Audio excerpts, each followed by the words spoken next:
but even now you're paying $103,000 for this thing. The MSRP on this one is $81,000. There is a massive negative equity crisis happening in the car market right now. People bought vehicles for way too much money and they used way too much debt to do it. Banks are tightening their lending practices and trade-in values are absolutely getting hammered. And all of these things are going against this consumer that, you know what, they want to trade up every 1 to 2 years and stay in the latest and the greatest thing. So here's a good example right here. This is a Grand Wagoneer, and these things were ridiculously overpriced a year ago. But even now, you're paying $103,000 for this thing. And 6 months, 8 months, 12 months ago, they were really hard to find. This dealership now, we have 1, 2, 3, 4, 5, 6, 7, 8, 9. We have 9 Grand Wagoneers sitting on this dealership, so not in short supply.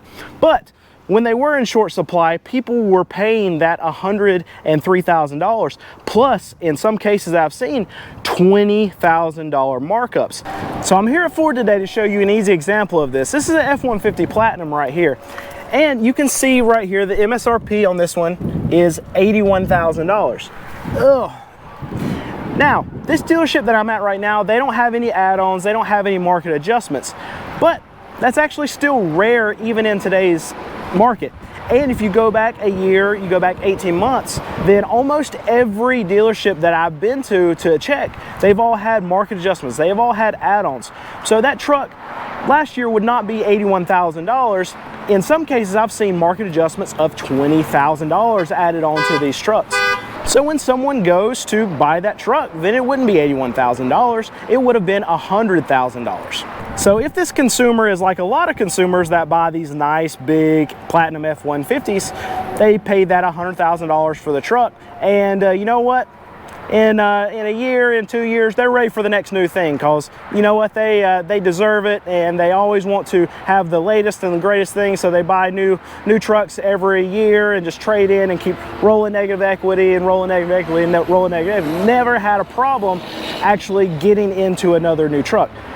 But here's the problem. There is a much larger deficit than there has been in the past of what was paid for the truck versus what the truck's actually worth now. So that truck that was $100,000 when that consumer bought it, it was only worth $80,000 when they actually purchased it. And then a year after they buy it, it's going to lose about 20% of its value, right? So now that truck that consumer paid $100,000 for, it's only going to be worth $60,000, $65,000 at most, because trade-in values, they're going down. So big dealerships like this, they're not wanting to pay what the vehicle is worth, they're wanting to pay a lot less than that, so they make sure that they're safe in the things that they're trading for and the things that they're purchasing. And banks are getting tighter. So if that same consumer wants to buy something similar in today's market, like that $80,000 truck, and they have a negative loan balance of $35,000. In some cases, they're going to have to come up with the difference. There's not going to be the scenario where these dealerships can just roll the negative equity into the next vehicle, because there's such a big discrepancy between what that customer actually owes and what their vehicle is actually worth now. And what I'm hearing from these GMs and what I'm hearing from these salespeople is that this is a massive problem, and it is happening everywhere. There were so many people that bought cars over the last 3 years, and they are so far upside down on these vehicles that they can't buy a new vehicle. They are stuck in theirs, and these type of consumers make up a large portion of the new car buying public. So I'm starting to see a lot more of this right here, where this dealership, this is a new Jeep dealership, they actually have some discounts that they're showing in the window of their vehicles. There's one right there, it says was $41,000, now it's $38,000. We have another right here, says it's $48,000, and now it's $45,000. And as these dealerships start discounting these new vehicles, it's even going to put more downward pressure on these newer trades, these people that bought vehicles 2 years ago and now want to come in and buy another new vehicle. Well, now that decreases what they can actually get for their car, because in a lot of cases, especially when they're underwater, they might have paid that $45,000 for that vehicle 2 years ago, but you know what? They also paid that $10,000 market adjustment, and they only put what, 10% down on that vehicle and just started payments. And now they're coming in to try to trade that vehicle in, and they might actually owe more on the vehicle that they currently have than the price is going to be on the new one that they want to buy. And now what dictates the trade-in values that these dealerships are actually able to pay when you come in to try to buy a new vehicle and get rid of your old one? Well, it's the wholesale prices. And what we know about wholesale prices right now is they're on a constant downtrend. And we're going to see that continue because there's a lot of dealers that are getting pinched, a lot of them that have floor plans that they have to pay, basically credit lines, and they're not selling as many vehicles as they have been accustomed to in the last 12 months, in the last 18 months. And that means that they're able to buy fewer cars at the auction. And when they're able to buy fewer cars at the auction, that has to push down prices that are at these auctions. These auctions like I go to, I'm a used car dealer, and that's how we buy our vehicles. And the way that we get our vehicles is from a big new car dealer like this, is from their trade-ins.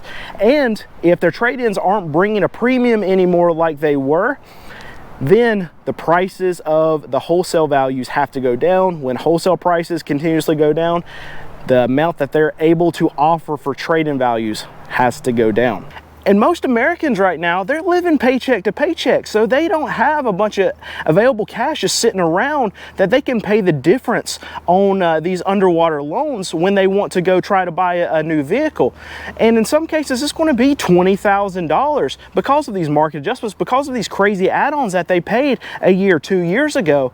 And that's really just going to stop them from buying altogether because there's no dealership that's going to be able to work any kind of fancy deal, any fancy kind of financing where they can just tack that on. Because remember, banks are getting tighter on their lending. There's no longer these days of where banks were loaning 160, in some cases 175% of the value of these vehicles just to get these deals working because the prices were so elevated. That's done, that's over with. So now these people that could afford, they really couldn't, but thought they could afford these cars 2 years ago because the banks were loaning so much on these vehicles, now they can't do it. And the banks are not going to have that leeway that they did 2 years ago to be able to get these cars, these customers in these cars. And that's going to pull so much of the public that was able to get loans, and now they can't do it. That's going to pull them out of the buying crowd. And it's just going to really tighten up everything in the car market. So what concerns me a little bit is that this negative equity situation is not only happening to these new car dealerships, it's not happening to these new car customers, it's happening on the used car side too. So we've just recently got out of this time where prices were absolutely ridiculous. Prices are still high, don't get me wrong, but they are nowhere near the heights that they were about 12 months ago.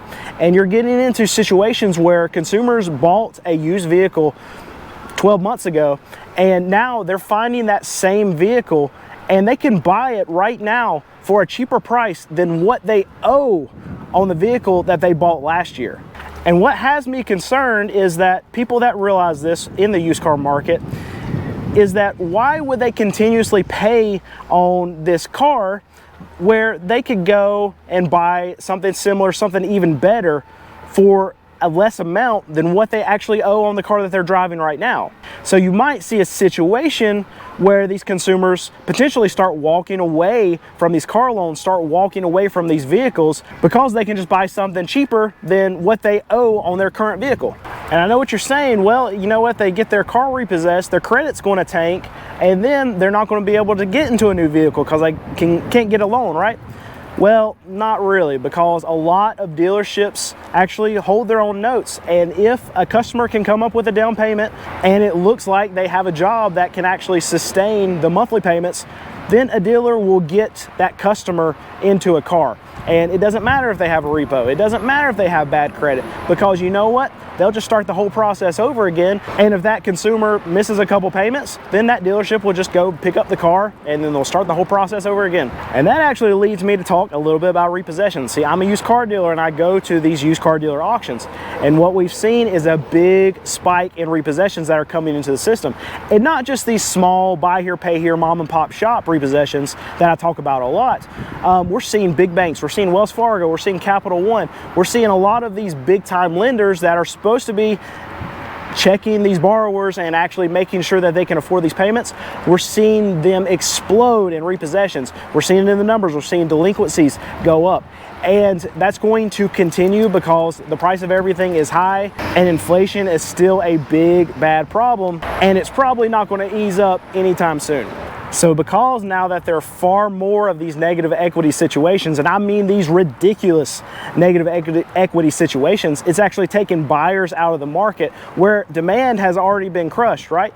So you're having even more consumers sucked out of the market because they just can't afford, they just can't get the credit, they just can't get into any of these new trucks, and they're stacking up.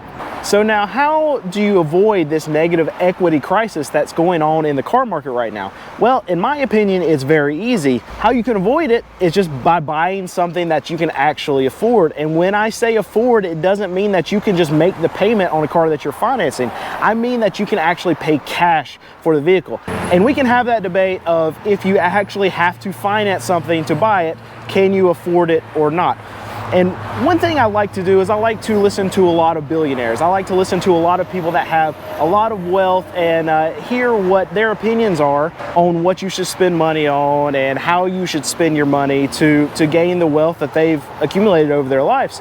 And I hear a common theme through all of them that say, you know what, you really shouldn't finance something that is going to go down in value. And a vehicle is a prime example of that. And the reason why they say this and the reason why it's such good advice is because on a, about to say asset, but it's not asset, a liability, like a vehicle, as the price goes down in value, not only are you getting crushed by the equity that you're losing in the vehicle as it depreciates, but what you're also losing is you're getting creamed by the interest that you're having to pay on this vehicle that you financed in the first place instead of paying cash.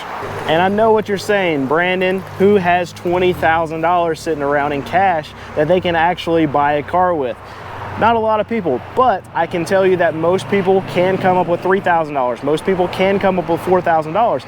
And if you're able to come up with that amount of cash, you can actually buy a vehicle. Yes, they do exist. You can go to individuals. You can look on Facebook Marketplace. You can look at all of these mediums where individuals are actually selling their cars. Do your homework, and you can actually find a car for $3,000, for $4,000. That is a good car. You can pay cash for, you can afford it, and you don't have to worry about this massive negative equity crisis that's about to happen.